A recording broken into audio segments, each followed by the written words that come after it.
आज हम कक्षा 8 विज्ञान विषय अध्याय 1 कृषि प्रबंधन। कृषि प्रबंधन खेती के विभिन्न प्रकार के का प्रबंधन करना कृषि प्रबंधन कहलाता है। प्रबंधन किस तरह से, जैसे फसल को उगाने से लेकर उसकी निराई गुड़ाई कटाई, ये उसका भंडारण, ये सारी क्रिया किसके अंतर्गत आती है? कृषि प्रबंधन के अंदर आती है। भारतीय कृषि प्रधान देश है और इसमें 80% जो जनसंख्या है वो गांव में रहती है और विभिन्न प्रकार की फसलें लगा करके और खेती करके अपना है वो जीवन यापन करती है। तो सबसे पहले आता है फसल। सबसे पहले आता है कि फसल किसे कहते हैं, फसल से क्या अभिप्राय है? जब एक ही प्रकार के पादप है, जब एक ही प्रकार के पादप है, जब एक ही प्रकार के पादप बहुत बड़े क्षेत्र में उगाया जाता है, बहुत बड़े क्षेत्र में उगाया जाता है, क्षेत्र में उगाया जाता है,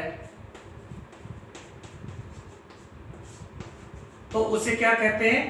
फसल कहते हैं। जब एक ही प्रकार के पादप बहुत बड़े क्षेत्र में उगाए जाते हैं तो उसे फसल कहते हैं। जैसे गेहूं की फसल है, सरसों की है, चने की फसल उगाते हैं, एक ही प्रकार के पादप होते हैं, बहुत बड़ा क्षेत्र उसके अंतर्गत होता है। और फसल है वो मुख्यतः कितने प्रकार की होती है? मुख्यतः फसल है वो 3 प्रकार की होती है। फसल मुख्यतः 3 प्रकार की है। कौन कौन सी? एक होती है रबी की फसल है और रबी की फसल, दूसरी खरीफ की फसल हो गई,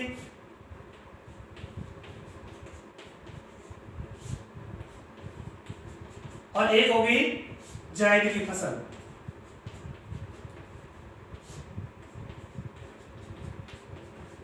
अब रबी की फसल के अंतर्गत कौन सी आती है, खरीफ की फसल के अंतर्गत कौन सी फसलें आती है और जायद की फसल के अंतर्गत कौन सी फसलें आती है? रबी के अंदर जैसे गेहूं है, चना है, सरसों है, ये फसल रबी की फसल के अंतर्गत आती है। और कब बोई जाती है रबी की फसल? अक्टूबर से लेके और अक्टूबर से फरवरी के मध्य, अक्टूबर से इसका जो समय जो होता है अक्टूबर से फरवरी के मध्य की फसल है।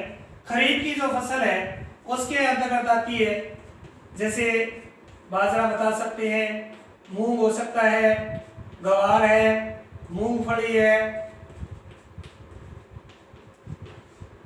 और ये जो फसल है इसका जो समय जो होता है वो होता है जून से लेके सितंबर के मध्य की फसल है। जायद की फसल के अंतर्गत जैसे लौकी है, तरबूज है, खरबूजा है,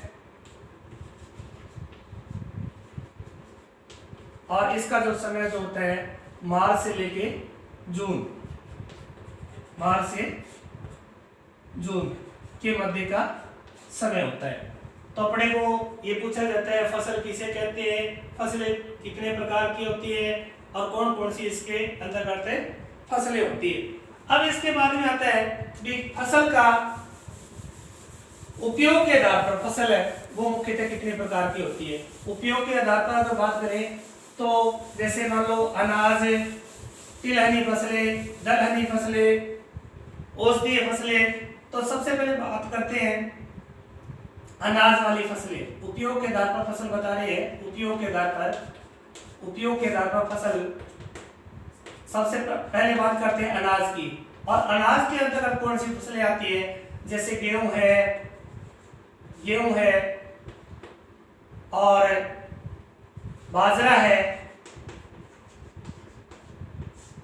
और जौ है,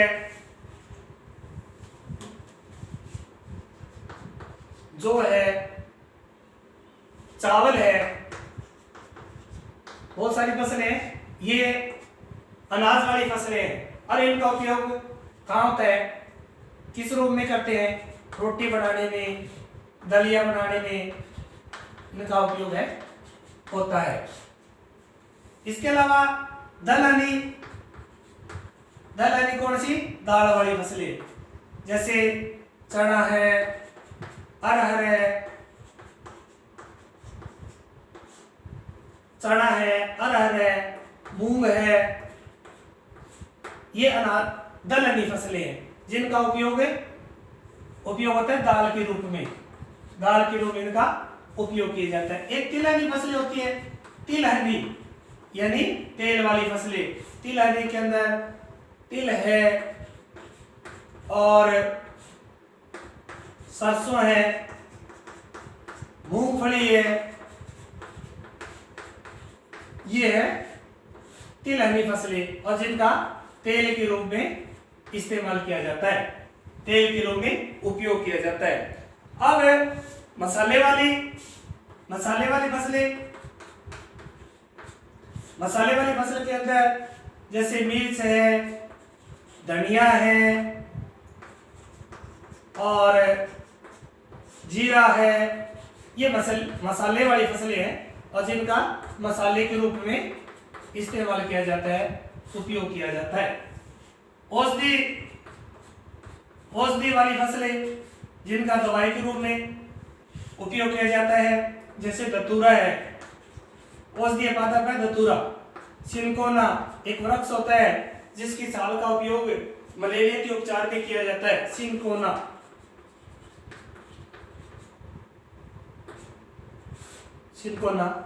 सिनकोना और इनका औषधि के रूप में उपयोग किया जाता है। इसके अलावा एक और भी बच गया, और सब्जी और फल वाली, सब्जियां और फल फसलें, इसके अंदर जैसे आम है, केला है, गोभी है, आलू है, इनका सब्जी व फलों के रूप में उपयोग किया जाता है, फल के रूप में उपयोग किया जाता है। तो उपयोग के आधार पर अगर फसल पूछे आपसे तो अपने को ये बातें बतानी होगी, अनाज, दलहनी, तिलहनी, मसाले, औषधीय, सब्जी और फल। फिर इसके अंदर कौन कौन सी फसलें आएंगी उनके नाम बता देना और उपयोग इनका कहाँ पे होता है। इसके बाद में बात करते हैं कृषि पद्धतियां। कृषि पद्धतियां क्या होती है कि खेती के विभिन्न प्रकार के कार्य होते हैं। जैसे मान लो खेती के अंदर अपने को बुआई करनी है, कटाई करनी है और उसके अंदर खाद का उर्वरक देना होता है, सिंचाई करना होता है, यानी खेती की पद्धतियां, कृषि पद्धतियां बता सकते हैं, कृषि पद्धति और इसको हम कह सकते हैं सामान्य भाषा में खेती के चरण।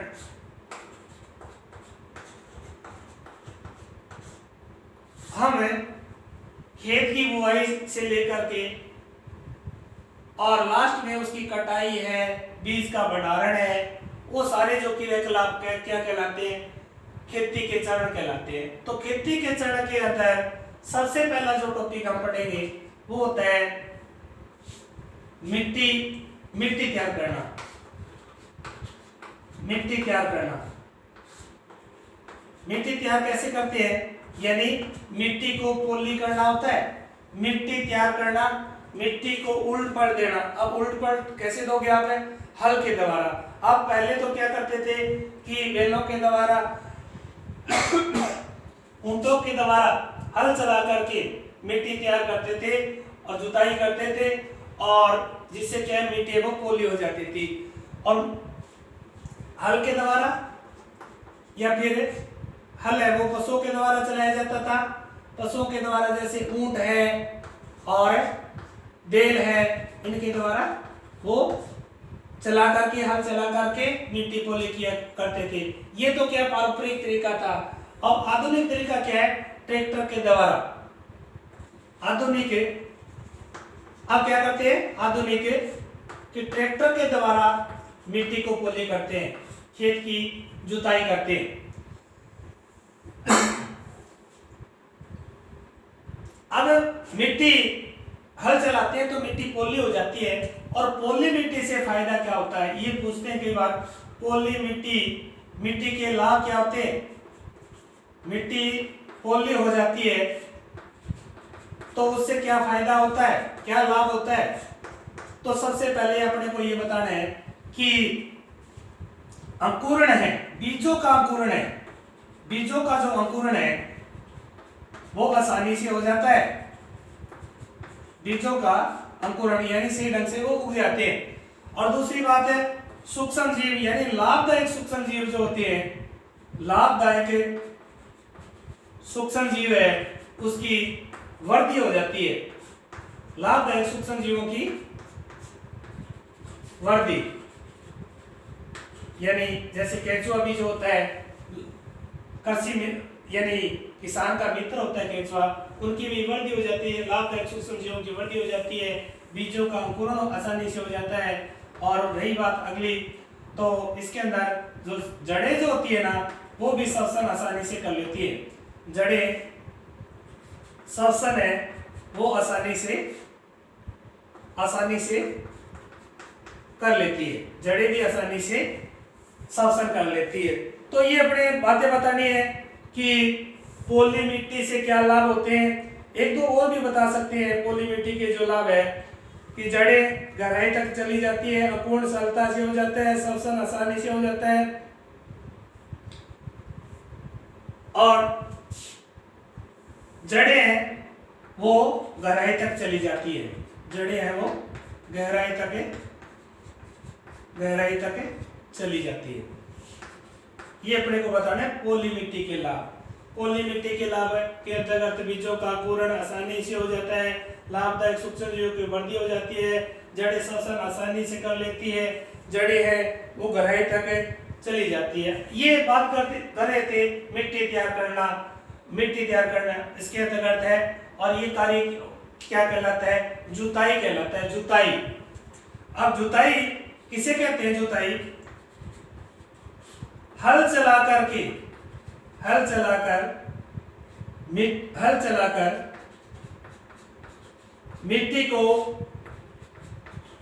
मिट्टी को उलट पलट देना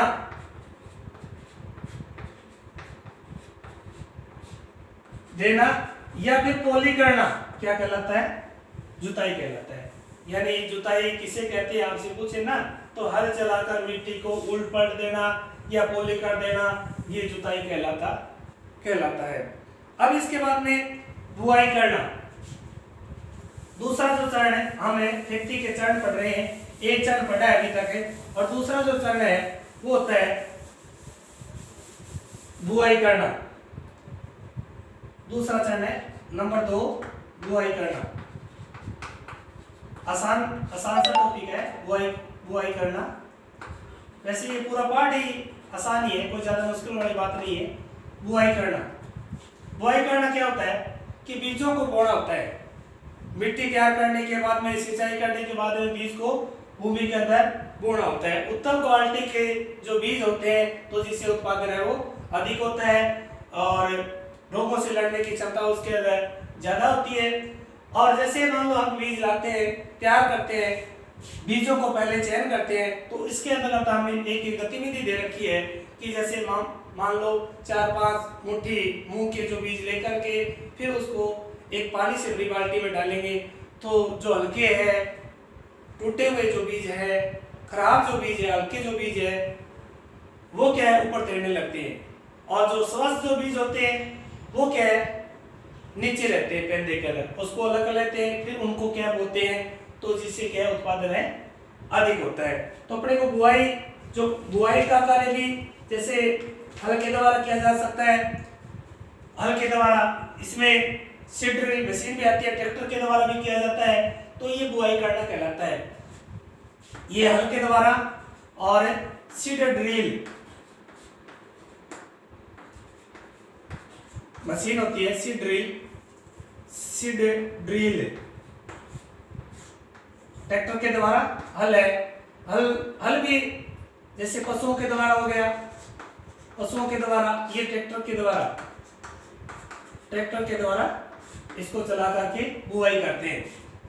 अब तीसरा जो टॉपिक आता है वो आता है खाद व उर्वरक। खाद व उर्वरक, इसमें अंतर भी पूछ लेते हैं। वैसे खाद व उर्वरक देने से क्या होता है, अधिक उत्पादन प्राप्त होता है। खाद व उर्वरक क्यों देते हैं कि मिट्टी के अंदर वो जो पोषक जो तत्व है उनकी कमी हो जाती है, जिससे क्या है उत्पादन है वो कम होता है। तो खाद और उर्वरक में अंतर क्या होता है कि खाद है वो खेतों में तैयार की जाती है, ये खेतों में तैयार होती है, और उर्वरक कहाँ तैयार होती है, फैक्ट्री में, ये फैक्ट्री में तैयार होती है। और इसमें ह्यूमस की बात जो मात्रा है, ह्यूमस की जो मात्रा है वो क्या होती है, अधिक होती है, और इसके अंदर अधिक होती है, और इसके अंदर ह्यूमस की मात्रा है जो कम होती है। और इसके अंदर हम बताएंगे जैसे गोबर की खाद है, गोबर की खाद है, इसका जो एग्जांपल है, उदाहरण है, और इसका बता सकते हैं उर्वरक का, जैसे DAP है, यूरिया, या फिर कहें अमोनिया, पोटास, अमोनियम फास्फेट भी है, और ये उर्वरक है। उर्वरकों के नाम दे रखे मैंने, DAP है, यूरिया है, पोटास है, ये खाद व उर्वरक में अंतर। तो खाद व उर्वरक पूछे आपसे तो अपने को ये अंतर बताना है, और क्यों देते हैं, ज्यादा उत्पादन के लेने के लिए और पोषक तत्वों की पूर्ति करने के लिए खाद व उर्वरक हम देते हैं। और इसके अलावा एक टॉपिक और भी आता है इसके अंदर, जैविक खाद। जैविक जो खाद है वो इस्तेमाल करते हैं। जैविक खाद से भी क्या लाभ होते हैं, जैविक खाद का इस्तेमाल है वो इस्तेमाल ज्यादा क्यों करते हैं जैविक खाद, इसका भी वही बताना है, पहले जो बताया था हमने, मिट्टी तैयार करना, पॉली मिट्टी वाला जो बताया था। जैविक खाद से क्या होती है, एक तो जैविक खाद से क्या है, मिट्टी के पुनर्गठन में सहायक है, मिट्टी के पुनर्गठन में सहायक है।